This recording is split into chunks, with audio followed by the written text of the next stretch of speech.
একটা বসে একটা হিসাব দেওয়ার দরকার ছিল।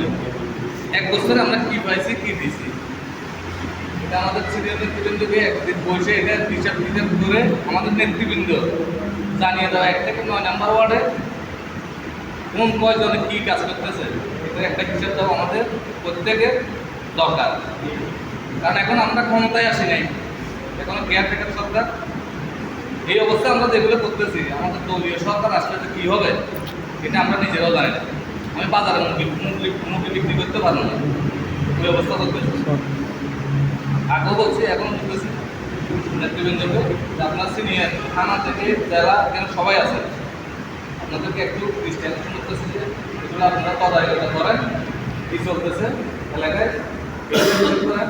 শুধু আমরা যে বিজয় রেলি করবো এটা না, আমাদের নেতৃবৃন্দের দিকেও একটু খেয়াল রাখেন যে আমরা কী করতেছি। আমার কথা বলি, আমারও বিশেষ কথা দরকার। আমি কী পাইছি কী করতেছি কী দিতেছি, সবাই নির্যাতিত এটা বললে হবে না।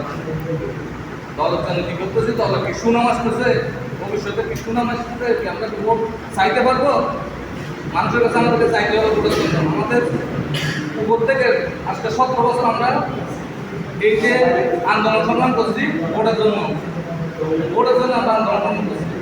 আমার ভোট আমি দেবো, তাদের ভোট কিনে দেবো, এটার জন্য। ওই ভোটটা যে আমরা চাইবো একজন মানুষের কাছে চাইতে যাবো, ওই মুখটা কি আমাদের আছে, ওটা আমাদেরকে চিন্তাধারা করতে হবে। যাই হোক সমস্যা নেই, এটা আপনারা সিনিয়ররা বলবেন 5 তারিখের জন্য আমার সর্বোচ্চ চেষ্টা করবো। আমি আমার সর্বোচ্চ দিয়ে যতটুকু পারি নিয়ে অংশগ্রহণ করতে। আসসালামু আলাইকুম সবাইকে।